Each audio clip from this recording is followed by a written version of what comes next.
Shri Chaitanya Manovistam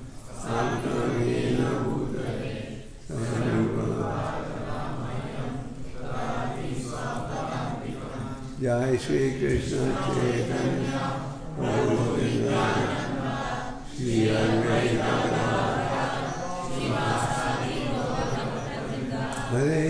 Krishna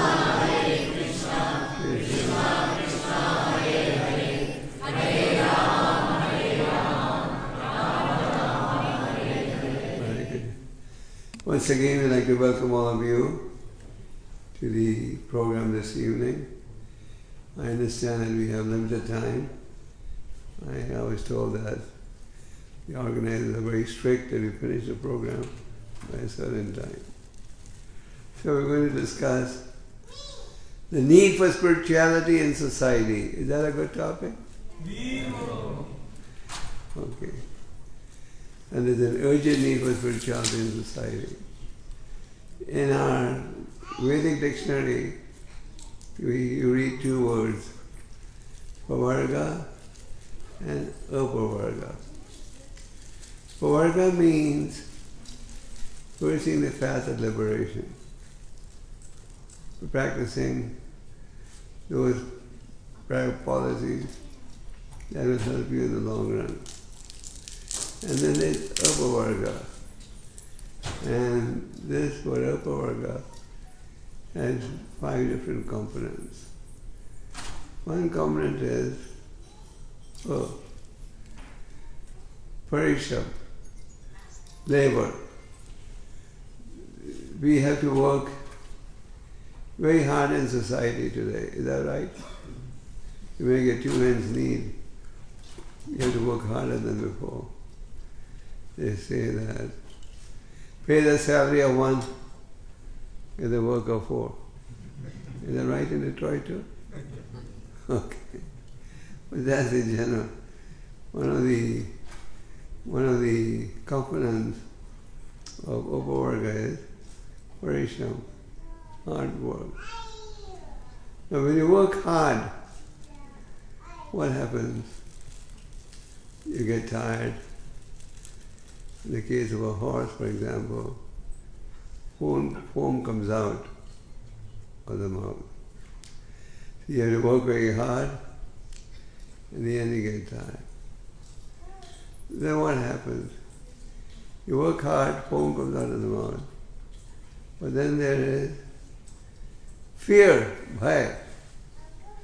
Bhaya means fear. We all need a life of fear. Am I right? And we all need a life of fear. The fear strikes us in many ways. A nation may be scared of another nation. That's one gross type of fear. But then a businessman may be scared of another businessman. Oh, he's selling more products than I'm selling. That's another type of fear. Then we have fear somebody may break into our house. This may happen. There's a famous Vaishnava poet, Govindadas. He says, Bhaja Re Manashi Nanda Nandana Abhay Charna Ravindra Re. Oh my mind, you are full of fear. So is that true or false? We don't want to mention positions, but we do see in society, the higher your position, the more the the higher the security arrangement. And why the security arrangement? Because of fear. So, you work hard, you get tired, then there is fear. Then there is disappointment. Doesn't matter how hard you try to please someone. Is the other person pleased? No. No one is pleased. The employer may try his best to please the employee, or the employee may try his best, but it's very hard to please each other. And that's why relationships break up. And that's why there is so much disunity. We would all like to have unity, but in reality, what do we experience? Disunity. Prabhupada used to talk about the United Nations. The United Nations located in New York. It was formed with the purpose of uniting nations, but actually it turned out to be what? Just uniting nations. So, there is disappointment. Doesn't matter how hard you work, you can never please everyone. And ultimately what happens? There is mritya. There is death. So, we have a choice. Either we can pursue the path of liberation or the path of material entanglement. Unfortunately, in our present educational system, this knowledge is lacking. Our spiritual grandfather used to say, if there's a shortage of anything on the planet, there is spiritual knowledge. Without spiritual knowledge, you can't lead a normal life. Because without spiritual knowledge, the tendency is each cheat the other. As they say, world of cheaters and cheated. People are ready to be cheated, and people are ready to cheat. Is that right? True, false? That's true virtually everywhere. You can't see. I travel in different parts of the world, and I can tell you one thing. People's behavior is almost exactly the same. Doesn't matter where you are. There was a time when people thought, oh, in India everybody was spiritual and sacred. But the environment there is almost the same as here. And you can see that almost everywhere. Because in the absence of spiritual knowledge, we are pursuing a path of sense enjoyment. Sense enjoyment means we have these senses: eyes, ears, nose, tongue, touch. With these eyes, we can see pornography, we can see obscene scenes, or with these eyes, we can see the beautiful form of the Lord that may be manifested as the Archa Vigraha form. With his eyes we can see beautiful pictures of the Lord displaying his pastime. Then with the tongue actually plays a very important role in our endeavor to succeed spiritually. The tongue should be used for the right actions and not the wrong.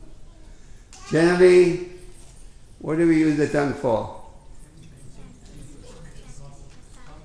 Yeah, who said gossip? For jalpa. Mundane talk. From morning to night, mundane talk. You go to any park, you go anywhere, people just talking. You have TV stations, I don't know how many radio stations. There's a lot of talk going on. But unfortunately, the talk that's going on is devoid of what is an essential topic, namely spirituality. And also with the tongue, we eat without discrimination, is that right? We eat without discrimination. We eat anything that comes our way. There's no concept of what happens after that. I was in 1976. I'd gone to the former Soviet Union and I was staying in a hotel because our movement at that time was underground. So I was living in Berlin hotel and eating in the restaurant. The restaurant manager was very nice. He was giving me bread and green peas every day. But I saw that there was a lake over there, and I would see people go there, identify something, and then the waiter would bring something to the person at this table. And later I discovered, oh, these were live fishes. And people would choose the fish they want to eat. And they would pick it up, kill, and eat. So society, and similarly, this practice is going on with other animals also. So we eat without discrimination, without any understanding what the repercussions are going to be. In the scriptures it is said, patam patam pam tvayam. And even in the Bible it is said, thou shalt not kill. But we don't care. So this tongue is being misused. So what do the Vedic scriptures say? The Vedic scriptures say, the athatha brahma jigyasa. Now you've got this human life, don't waste it. How many of us realize that the human birth is very rare? Very few. Of course, in this audience, we have regular practitioners of Krishna consciousness, and we have our esteemed guests, members of the congregation. Some may be more immersed, and some may be in the beginning stage. But nevertheless, everyone who is here has one common goal, some element of faith in the importance of spirituality. So without spirituality, mankind can never be successful or peaceful. We may have various speeches, various peace conferences, but actually what is there? We see the opposite. So Krishna consciousness means leading a civilized life, learning what to do and what not to do. It's not a movement that preaches inaction. Sometimes people have this false fear. If I take a Krishna consciousness, I will have to abandon my professional duties, professional goals, or professional assignments. No. Krishna consciousness means recognizing there's a God in control. We call him Krishna because that is the wording of the scriptures. And where are his teachings we found? In the Bhagavad Gita and in the Bhagavatam. These are books of knowledge. There are two types of knowledge, material knowledge and spiritual knowledge. Material knowledge also has a place, and we all do benefit from material knowledge. Just like I'm addressing all of you right now. I'm doing it with the help of a microphone. I came to this location sitting in a Detroit-produced car, but that was also the result of technology. We're flying around, it's also due to technology. So we're not against technology, we're not against material education, etc. They all have a place. For example, now you have these smartphones. How many of you have smartphones in your pocket? I'm sure almost everyone. Those days are those. ordinary Samsung phones or Nokia phones are over. Now is the smartphone generation, and you know what's going to come up next year. And if you look at these smartphones, it's almost unbelievable the functions that they can perform. So you can use it correctly or incorrectly.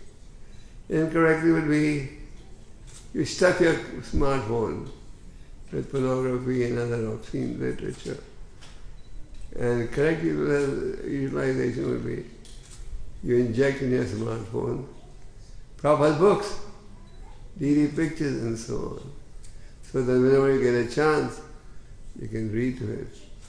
I've had so many devotees tell me, now they have the facility to read the Bhagavatam at work without anyone noticing it. You have to thank the smartphones for that. So you can have Prabhupada's books in the smartphone and read it whenever you get 5 minutes. So material education is geared in a certain direction. And that direction is sense pleasure. Am I right? Sense pleasure. Material education doesn't, it just helps you increase the quantity, whereas spiritual education helps you to observe quality. Material education will tell you how to become rich, how to become more successful, and in this part of the world you actually have courses of anything you want to do, isn't it? How to increase your motivation, how to make a dead man alive. So material education teaches you how to increase the quantity, how to multiply your wants, your desires, etc.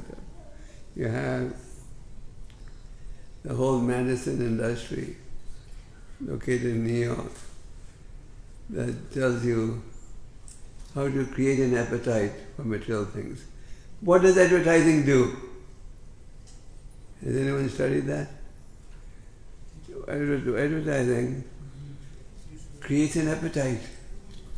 Like you eat something to create better digestion. They keep featuring different products, different ideas, and we keep getting brainwashed. So material education aims to increase the quantity, whereas spiritual education helps to increase the quality of life. Quality of life in the sense, it makes you realize that human life has a purpose. The purpose is not just to imitate the animals. The purpose of human life is to ask some basic questions. What are the questions we should be asking? Who knows? Who am I? Where am I coming from? And where am I headed for? In the Chaitanya Charitamrita, we read about two brothers, Rupa and Sanatan, who were serving a Mohammedan king called Nawab Hussain Shah. 500 years ago, this event took place, about 550 years ago. 550 years ago, the richest country in the world was India, and the richest part of India was the kingdom of Bengal. These two brothers were holding very important positions. But when they met Chaitanya Mahaprabhu, they said, 𝐃𝐢𝐬𝐭𝐫𝐚𝐜. People in society think we are living very learned, but we don't even know who we are. So this is our ignorance. We don't know who we are. We don't know what is the purpose of life. This is the absence of material or spiritual knowledge. We have universities in this country which have thousands of departments. Last I gave a lecture at Stanford University, and they told me that they had 2,400 departments, but not a single department that told you what happens after death or what's the goal of human life. So we should be inquiring, 𝐃𝐢𝐬𝐿, who am I? Who am I? Bhagavad Gita in the second chapter gives us a very lengthy explanation. Lengthy in the sense Krishna uses many verses of the Gita to educate us to understand who are we. He explains, within the body there is the soul. Most people to today's society do not believe in the soul, or many people I would say, do not believe in the soul. Why? They would like to believe I can do what I want and everything to the end with death in this life. So I don't have to worry about the future. But the moment they accept that within the body there is a soul, and the nature of the soul is eternal, transmigrating from one body to another body, then they also have to accept that there is a possibility of reward and punishment. They deny the principle of eternity of the soul, and that is unfortunate. So spiritual knowledge means to understand that this soul is there in the body, and the body we have is perishable. The body we have goes through 6 stages of development. First is birth, then growth, then it maintains itself, then it produces byproducts, then it begins to dwindle, and finally it, what happens? Vanishes. Krishna says in the Bhagavad Gita, just like we discard our old clothes and wear new clothes, the soul leaves one body and accepts another body. Now the next question could be, since the soul is eternal and the body is perishable, what type of body will the soul take? Someone may say, oh, I want the body of a millionaire. So what type of body will the soul get? That will be determined by your action. This principle that there is soul in the body is also supported in the Bible, where it is said, what shall I do if gain unto the whole world and suffer the loss of eternal soul? And what type of body will you get? As you sow, you shall reap. Based on how we act. Therefore, in the Bhagavad Gita, there's a chapter called Karma Yoga. And Krishna explains, we all have to perform action, am I right? Can you live without action? Just like in the audience, most of you live at home, I would say nearly all of you. And in the Bhagavatam 7th canto it is said, one is a householder, he has to earn his livelihood. Householder means one who's married, lives with wife and children. So you have to earn your livelihood. So we all have to perform some action. And Krishna says, learn to perform your action for me. There's one verse in the Gita where Krishna says, Yat karoshi yadashnasi, yad jihosi dadasi yad, yat avasosi kaunteya, tat kurishamar. Whatever you do as it as an offering unto me. Whatever charity you do, whatever action you do. So in the chapter in Karma Yoga, Krishna doesn't say don't act. He says act for my pleasure. Just like Krishna told Arjuna, engage in this battle with your mind and intelligence dedicated to me. So Krishna says, a lotus leaf is in water but doesn't touch the water. Sometimes when you use this example in certain countries like Russia, people don't understand it because they have no such experience. But all of you know, you see plenty of lotus leaves in India. Lotus leaf is in water, but doesn't touch the water. So, being Krishna conscious means learning how to act to do your duty, but not getting entangled with the different modes. That is spirituality. So spirituality means to understand why you, and what's our ultimate goal. Our ultimate goal should be to cross over the cycle of birth and death. The cycle of birth and death, to which we are all victims, is a very painful process. Birth, death, disease, old age. Are they enjoyable experiences? Are they? Has any doctor ever seen a child come out of the mother's womb crying, smiling? No. In fact, I've discussed this topic with medical doctors and gynecologists around the world. Why does a child come out crying? And they really have no answer. But the Bhagavatam has the answer. If you read the 3rd canto, it's a very nice explanation. The child in the mother's womb is in a very uncomfortable position. Then, does anyone like disease? Do you? You may say America has all the... America is definitely very hygienic, very clean, and they have better, in some medical facilities. But has that reduced diseases? You conquer one disease, tomorrow another will go off. They're all diseases. We invent money, research to solving diseases. But the moment one gets solved, another comes up.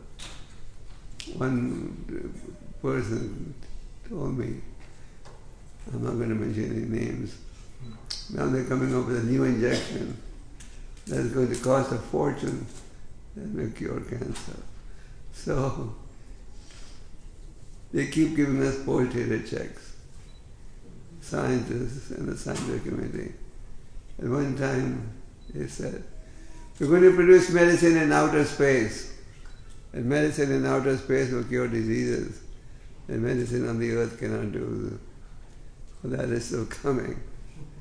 In 1952, the first Russian Sputnik of Gagarin went in outer space. Any of you remembers that? No, you're behind the times. It was 1952. The first Russian Sputnik went in outer space, and after that, the Sputnik race started.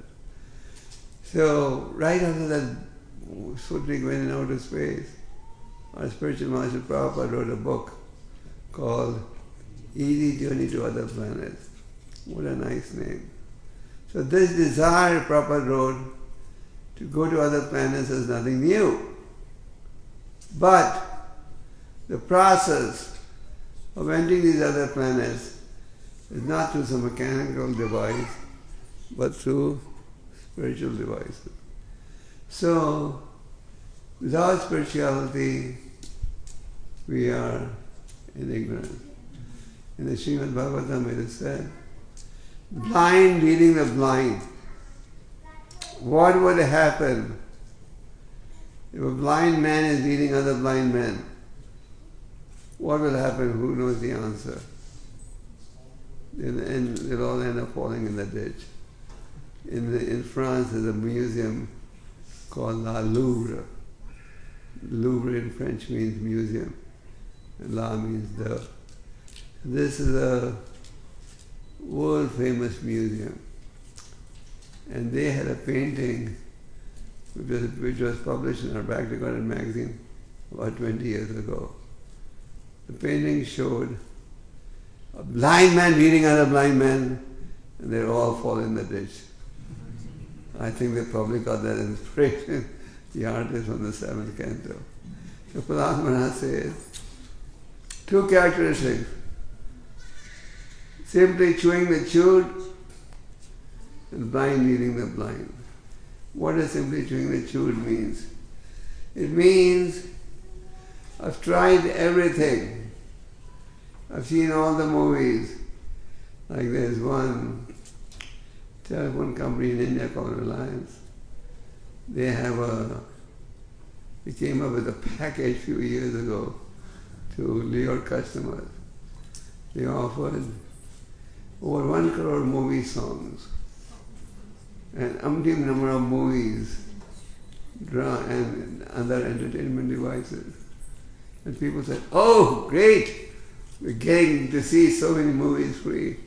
We'll have access to so many songs free," and whatnot, everything they had.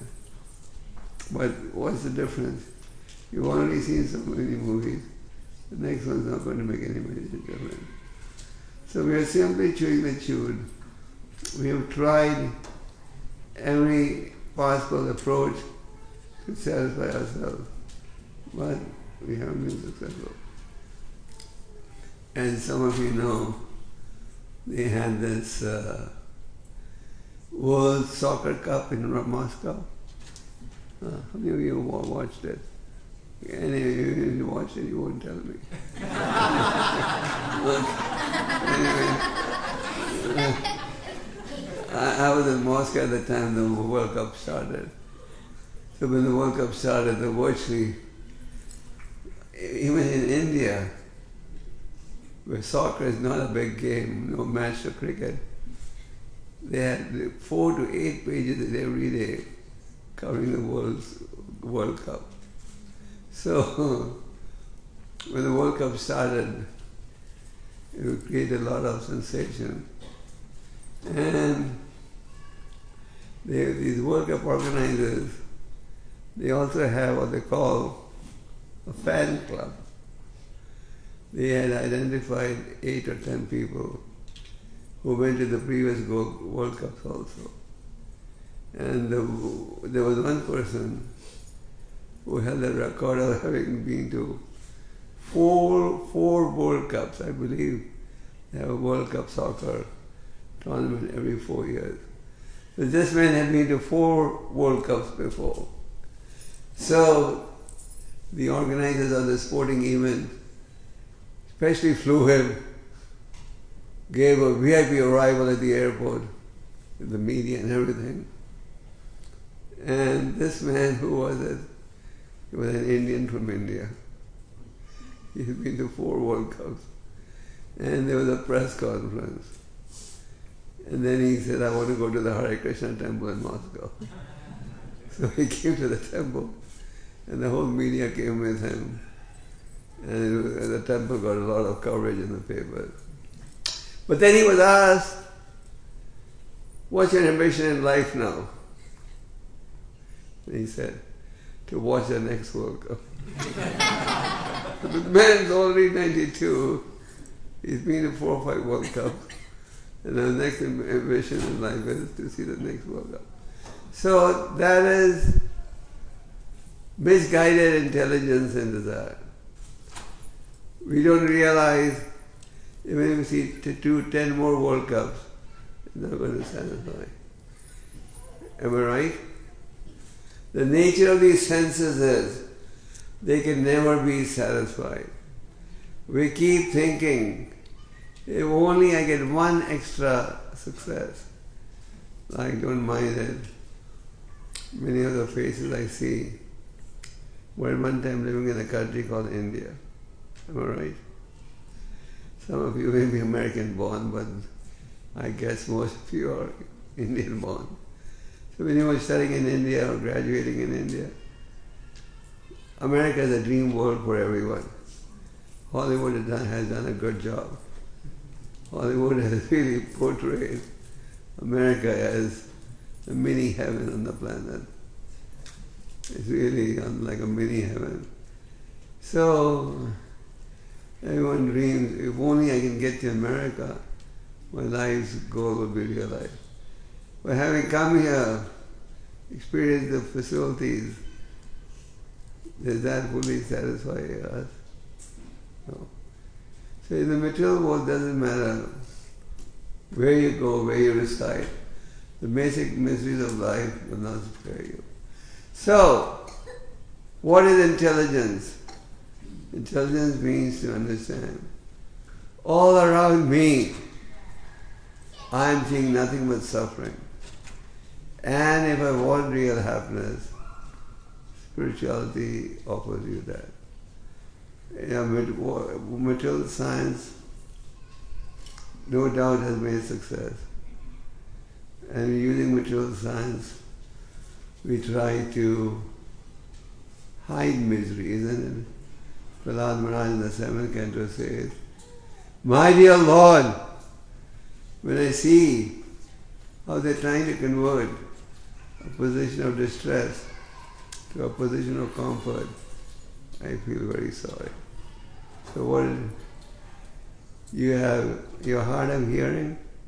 No. No problem. We give you a tiny hearing aid. And one time they had those big hearing aids, People could easily see. But now those hearing aids are so small, you can put them on the back of your frame. No one will ever know that you are hard of hearing. Am I right? You have weak eyes. You don't want to show that your eyes are weak. No problem, we'll give you contacts. You can use the contact then to hide the weak eyes. Your hair is turning white. You want to look young? No problem. We'll dye your hair. All right. If you're a bald Hare Krishna, if you're bald like a Hare Krishna, no problem. We'll still plant the hairs on your head, and no one will know that you're bald. If your cheeks are getting old, wrinkles are appearing on your face, no problem. We'll do cosmetic surgery. You know which doctors make the most money today? The doctors who do cosmetic surgery. Because everyone very anxious to look beautiful. Everyone's very anxious to avoid the appearance of old age, etc. Like in India, one of our devotees has a very big beauty salon. So he was telling me, in the marriage season, the business booms like anything. I said, why? Because everybody wants to look beautiful, so they all come up. So that is material life. We try to avoid distress with some measures to look more attractive. But these are all short-term, just like you have these anti-aging shops that sell you paraphernalia to avoid the appearance of old age. But that is temporary. So we must realize these temporary measures are not going to give you happiness. Brahma Bhuta Prasanatma. One who is situated transcendently becomes joyful. One of the characteristics of God is that He is always blissful. And we, being His part and parcels, are also entitled, and we are able to realize that bliss. But to realize that bliss, we need to change our lifestyle. We need to abandon what's undesirable and accept what is conducive. Just like these days people are very health conscious. So what do? See the package. Is it good or bad? Check the ingredients. And then they eat, isn't it? So we similarly should consult the scriptures, consult saintly people to know what is desirable, what is undesirable. A man is heavily influenced by his association. Is that right? In English there's a famous phrase, a man is known by the company he keeps. So the scriptures say, associate with spiritualists or sadhus. If you have the right association, you'll get the right guidance. And if you follow the right guidance, you'll be able to reach our ultimate destination. So Krishna consciousness means putting God in the center and having the teachings of the Lord as a guide. Now the Bhagavad Gita is a summary of the vast Vedic knowledge. The word Veda, as you probably know, means knowledge. But this is flawless knowledge. Knowledge coming from the spiritual world. From whom? Supreme Lord. Recently we celebrated Guru Purnima, which in essence is Vyasadev's birthday. So we celebrated Vyasadev's birthday. Vyasadev is an incarnation of the Lord who gave us this vast Vedic knowledge. And this is eternal knowledge and meant for entire humanity. Bhaktivinoda Swami Prabhupada, our spiritual teacher, translated nearly 100 books, which are today available in almost every major language of the world. People everywhere are reading these books. Why? Because it is answering all our questions. Bhagavad Gita is one book that can answer all your questions. What you do in life, what happens after death, how to lead a happy life, how to lead a stress-free life. Is our life stress-free in America? Yes? Will money make us happy? There was a survey done in this country, and people were asked a simple question. What do you want in life that money cannot buy? Money can virtually buy anything, isn't it? Even position. So what do you want in life that money can't buy? And you know what the number one answer was? What? Peace of mind. So people lack peace of mind. I may have a big position, I may have a successful business, I may have a huge bank balance, a sweet family, but you don't have peace of mind. And in order to realize that peace of mind, we venture into so many activities. Those who are completely dull venture into drugs. They think that if I take drugs, I'll feel high. At one time, taking drugs was a crime. But now the mood of the world is go towards liberalism. What is liberalism? Recognize gays, recognize all these activities. It's considered liberalism. So now in many parts of North America, marijuana, for example, has got legalized. If you have a doctor's prescription, you can buy it. And why? They say it reduces pain. So that's what some people say. Anyway, so why do people turn to all these drugs and so on? Just to feel high. They feel if we take drugs, for some limited period, I'm going to forget all my miseries of life. But they don't understand. Even if you take these drugs, maximum it gives you, makes you forget of your worries for 7 hours. But after 7 hours, what are you going to do? Come back to square one? So,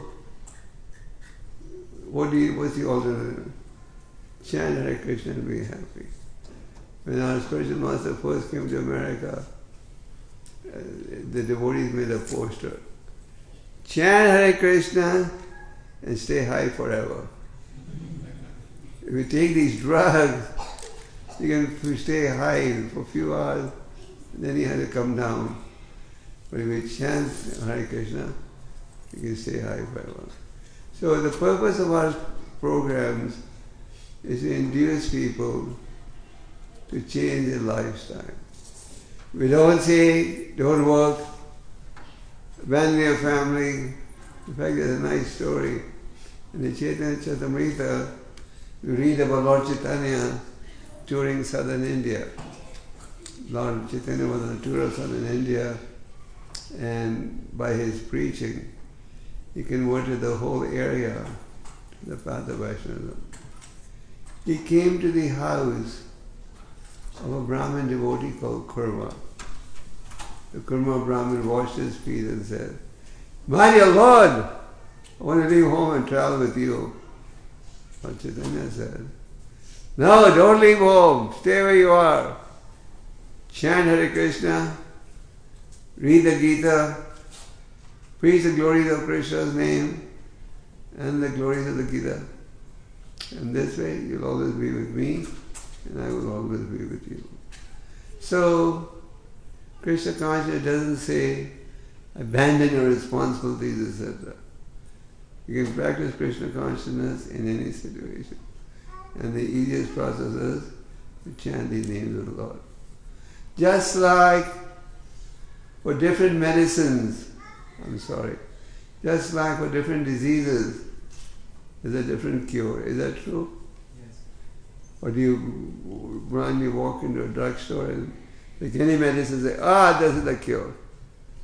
For every disease, there's a specific medicine. Is that true or false? Universally true. So, the four principal ages. Satya Yuga, the lifespan was 100,000 years.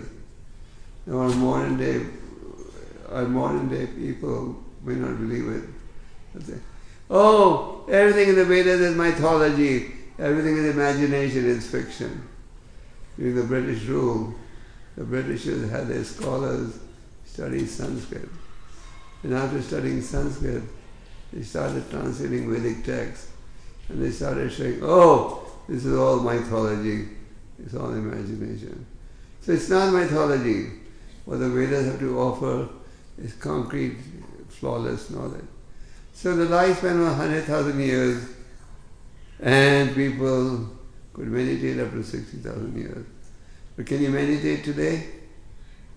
Can you? You may say we have a lot of forests and a lot of mountains. But even if you go to the top of the mountain, you have the aeroplanes flying on the top. Right? So it's not going to be possible. Then came Treta Yuga, in which the lifespan got reduced 10 times further to 10,000. And the process in that age was elaborate yajnas of sacrifices, such as you needed genuine brahmanas who would perform the yajna. And these brahmanas were so qualified, so genuine, that they could ignite fire, not by using a matchbox, not by using a cigarette lighter, but by just chanting mantras. You have those brahmanas today anywhere? Yes or no? No. These are brahmanas who say, okay, when we do yajna, my fees is so much. And if we don't agree on the fees, they won't come.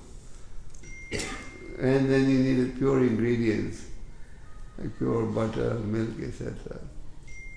So that's also not feasible. Then came Dwapara Yuga, in which the lifespan got reduced 10 times further to 1,000. And the process was elaborate gifts to the Lord. You will be told, you can come to the temple, but please bring at least an ounce of gold. You say, then I'll go once in a decade. Not once every week. I can afford that. Then came Kali Yuga, in which the maximum duration is how long? 100 years. 100. Few exceptional cases. Of course, in America the lifespan is longer than anywhere. Americans have the longest lifespan.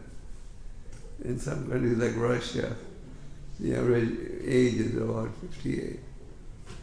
But in America it's in the 90s. Insurance companies don't like it because the medical bills are getting higher and higher. So the insurance companies are complaining. They say one man's food is another man's poison. So, this is Kali Yuga. with the maximum duration of 100 years. And what are the characteristics of this age? They are misguided. Is that true? Especially the youth of the country, the youth on the planet is heavily misguided.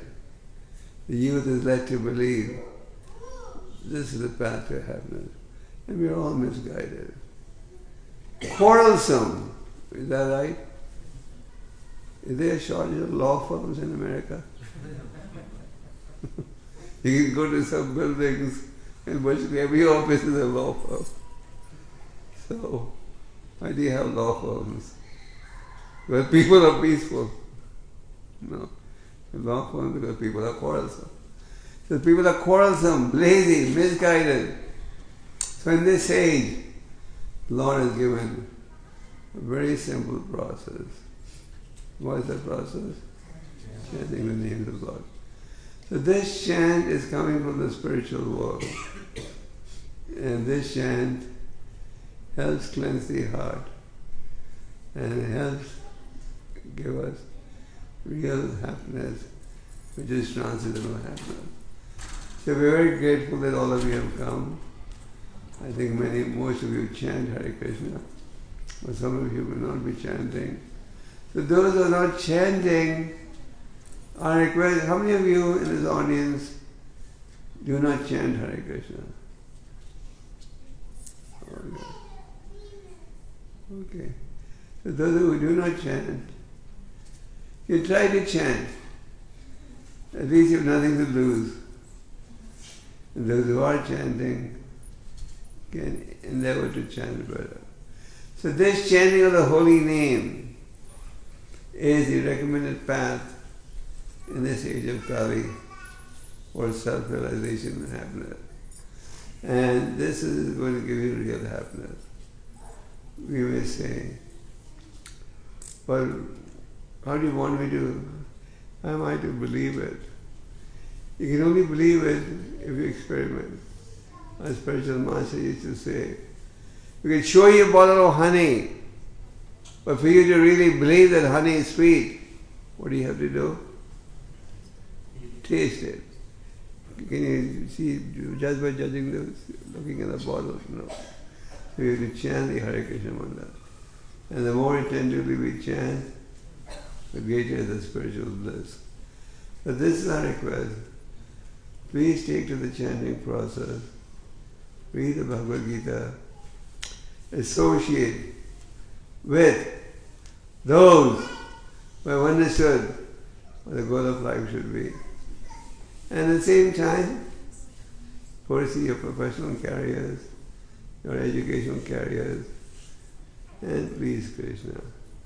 Krishna is not some fictitious God. Prabhupada was once reading the Didi, and he said, Govindamadi Purusam Tamam Hamajami. He said, we're not even worshipping some imaginary God. We are worshipping the real God, Krishna or Govinda. So we thank all of you for coming here. I'm sure you had alternative programs, but you decided now you will abandon the other alternative programs and come to this program. So please take advantage of this chanting process. Many times we realize, yes, this is the right thing to do in life, but we keep postponing it. And what happens? Death comes before we can do it. The time should not be wasted. There was a great personality, Chanakya Pandit, who was the prime minister of a king who lived very simply. The king had offered him a palace to live in. He said, no, I'll stay in the hut because if I accept your obligation, I'll have to agree to everything you say. So he gave us words of wisdom which are comparable to the Vedic teachings. So he says, a minute lost cannot be made up with the wealth of the entire world. You know, if we lose $1, $10, we feel sorry. But we should feel sorry for the time that we waste in activities other than spiritual. and that can never be purchased back. So don't waste time. Use time in a productive manner and cultivate spirituality along with your material efforts. And if we endeavor, God will help us. They say God helps those who help themselves. So that's true. So please chant, read the Gita, and perfect your life. Hare Krishna. I thought if you all have any questions or something,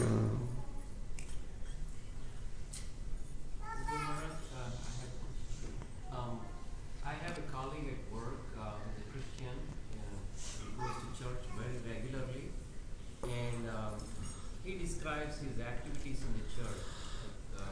Basically, they sing the song of the Lord, they dance and they cry, everything. Is this sentimental or bhava bhakti stage? I always wondered about what they're, and they sing the names of God. They just say Lord. They don't say have a name. They just sing Lord. Well, the Christians do give a name, Jesus Christ. They do have a name. Well, I can't speak specifically on what they do in this church. But when you chant the name of the Lord, you do feel happiness. I was once doing a program in St. Petersburg, the number 2 city in Russia. So we were in one hall having our program, and right adjacent to our hall was another hall. And they were having a ballroom dance, getting drunk, and a band playing. So the sound from our kirtan was penetrating into their room, and their rock band music was penetrating into ours. So they were very curious. What are we doing? So they came inside and saw devotees dancing in ecstasy. So they said, "You guys are not holding any woman's hand. You're not getting drunk." He said, "You all look so blissful." For us, if we get to hold woman's hand, have liquor to drink, then we feel blissful. So if we're truly engaged in glorifying the Lord, then of course there will be transferable bliss. But I can't specifically comment on your friend's experience, but it's natural when you're glorifying God, you feel blissful. More questions?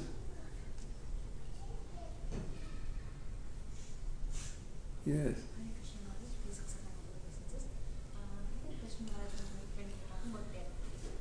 Sometimes, Maharaj, it's very, when we listen to a lecture or when we read, or sometimes naturally we think about death and we're very fearful about it. And sometimes many realizations come. But some days are really good, they filled with lot of vairagya, but some days are most days rather that where you don't remember, I don't remember that consistently. Like when you go to a funeral,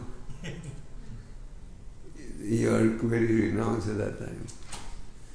I mean, everyone, they say, "Oh, just like this man's funeral is taking place, one day my funeral is going to take place." So we become very morose. And we are morose for 10, 12, 13 days. After that, we can go back to square one, and normal activities. So the point is, so what's your question? So how do we remember that consistently? Like every time, because if we don't remember that, spiritual life just becomes a matter of habit. There's no depth. Therefore, you should stay in spiritual association. If you are in spiritual association,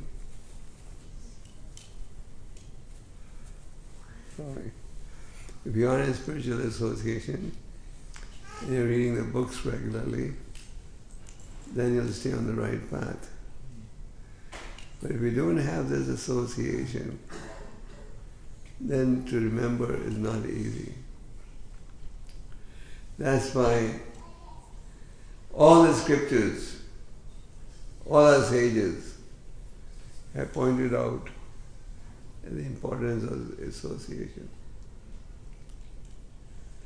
There was once a hunter who was half killing animals, and he would see them suffer.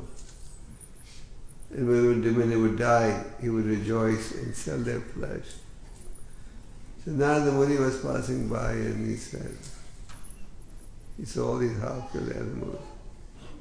He said, "Who is responsible for half-killing these animals?" And the hunter emerged and said, "I, Brigari, the deadly hunter. It gives me great pleasure in half-killing animals and seeing them suffer." So now the Muni explained what the repercussions are going to be. Why he said, "Why don't you fully kill them?"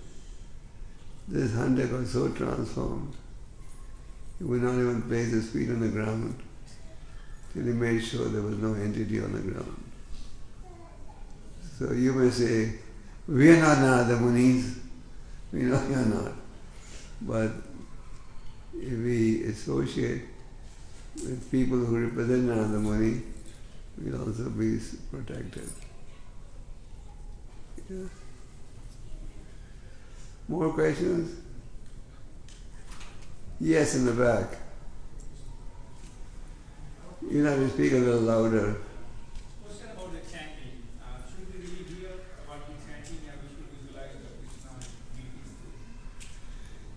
For us in a conditioned stage, it's better we hear Shravanam and Kirtanam. So when you chant, just like your normal diet is consumed through the mouth, isn't it? Am I right? If you take a dropper and put some soup in the ears and the eyes, it won't reach the stomach. If you put it in the mouth, it will reach the stomach. Am I right? So the spiritual medicine is consumed through the ear. When you chant and listen, then gradually, as the heart gets cleansed, Krishna's pastimes can get revealed. But initially, that's the effort. Yeah. Just like you may be sleeping, there's a fire next door. You could even get burnt. If you're sleeping and someone will come and say, wake up, there's fire!" Then you hear and you run, isn't it? So hearing is very important. Okay, more questions? Someone making a note of questions? No one. We'll give an award to the best question. It was your job. Yeah. Guru Maharaj, the usual tendency in many people who are new to maybe Krishna consciousness is to link the spirituality with material gain, or at the least material security. But how do you explain to somebody who's just taken up Krishna consciousness chanting, and if they're facing some material failures or loss? I mean, sometimes we think, if I chant Hare Krishna, my stock should go up. And my health should remain healthy. And my children should get outstanding results. And if it doesn't happen, we say, what's the use? I got initiated, I'm chanting, and my stocks didn't go up, my children. So that's not the expectation with which we should get initiated. Of course, Krishna does say in the 7th chapter, people come to me due to 4 factors. What are they? One who wants money. I was told that people in Detroit don't want money. They're very renounced. Okay, maybe not so enough. If you want money. The other is one who's in distress. Are people in Detroit in distress? everywhere. Then the inquisitive and the genuine seeker of knowledge. Krishna says all these four are punyatmas. At least they are coming to me. So it doesn't matter what the reason is, come to the Lord. We should understand we all have our history of karma. And based on our history, we get rewarded or punished. So those, we should not think, now I've come to Krishna consciousness, my past karma is wiped out to zero, and I can do what I want, and I have just benefit. No doubt your karma gets reduced when you surrender. It doesn't become zero. And we don't tell people, if you chant Hare Krishna, financially you're going to become a billionaire. You'll become Bill Gates. We don't tell that. Is that your question? Yes. Okay, any more questions?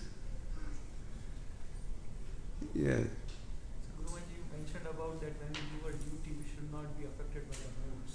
So We should not be affected by the mood. yeah, like, What do you mean? Yeah. so how to do that? How to go beyond the moods of Beyond the mood, there are three modes. Goodness, passion, ignorance. Goodness is superior to passion. Passion is superior to ignorance. When there is something superior to goodness, that is pure goodness. So if we are, even if you are influenced by the mode of goodness, there is competition going on between the modes. Sometimes passion wins, sometimes goodness wins.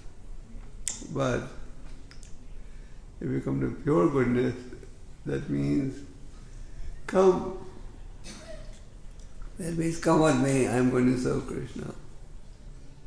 Then you don't get affected. So pure goodness means you're serving the Lord without any motivation. Is that your question?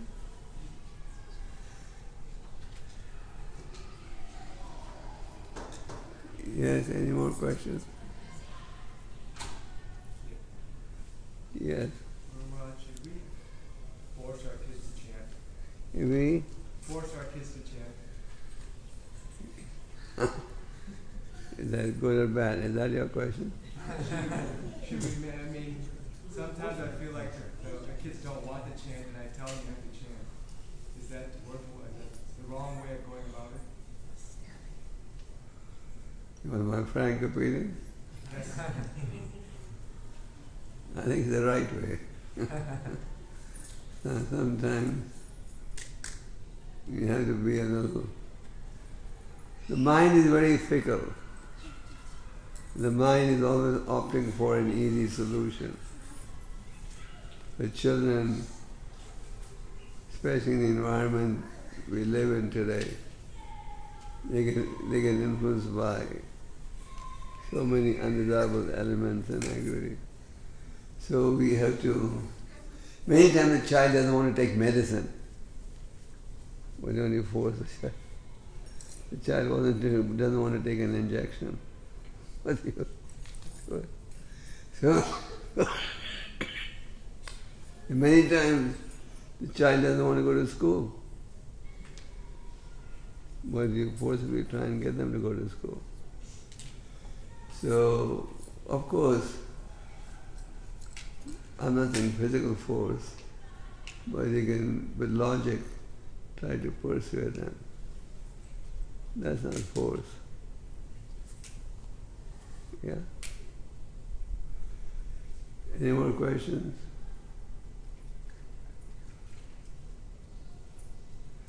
No more questions? Yes?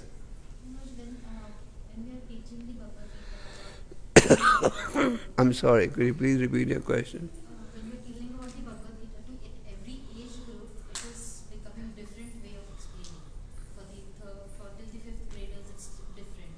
But with the teen and the 8th, 9th graders, how do we explain them? The importance, do we tell them about the... Could you repeat your question?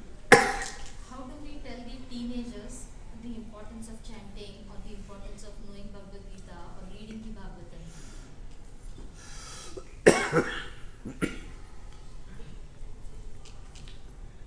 Well, we explain the philosophy.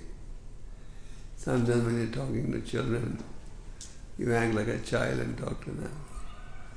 So you may have to use different ways of presentation for the basic philosophy.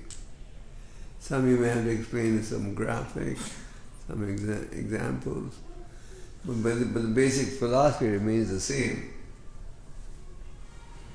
So what's your question? Your question is?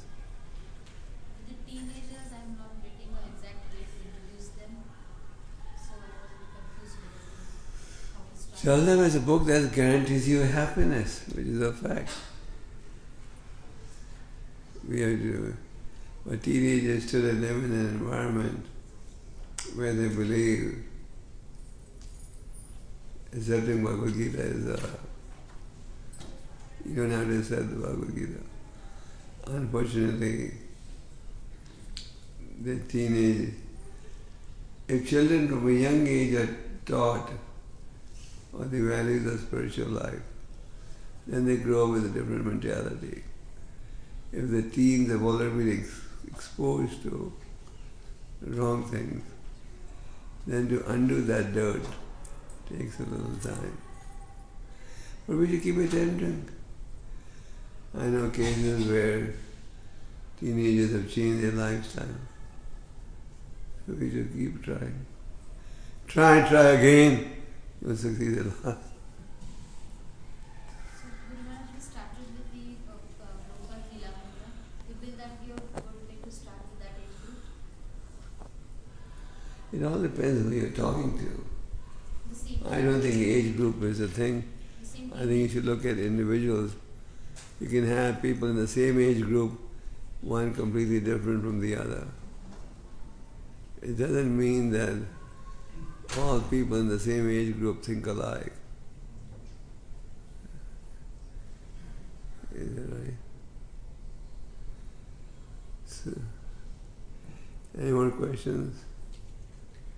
Maharaj, is self-realization possible without spirituality? Without spirituality, the only thing possible is materialistic civilization.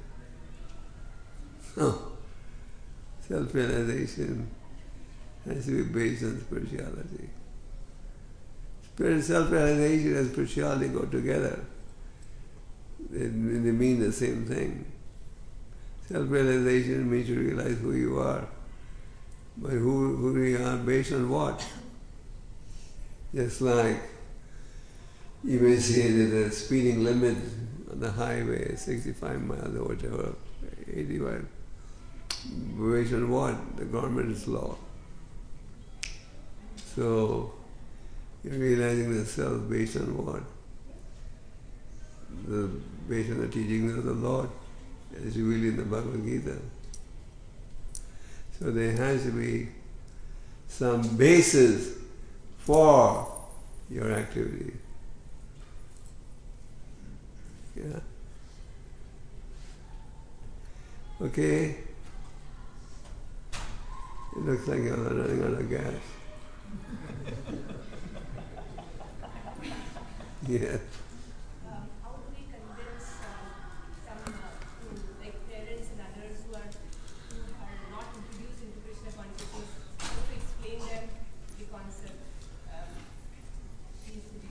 You know, the unfortunate reality is, even amongst Indians, some of them are so far from spirituality that they think what we are doing is something crazy. There was one of our devotees traveling a local train in Bombay who were doing a japa. So when you're doing a japa, you had your hands lifted up. So his neighbor said, "Is your hand fractured?"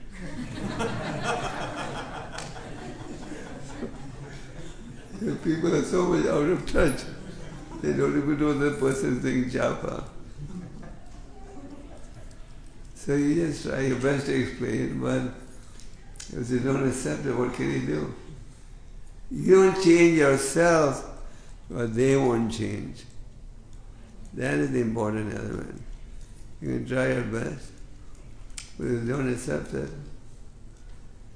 it's their bad luck. What can you do?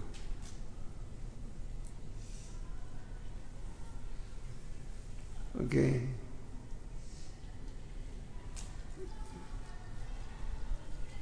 Any more questions?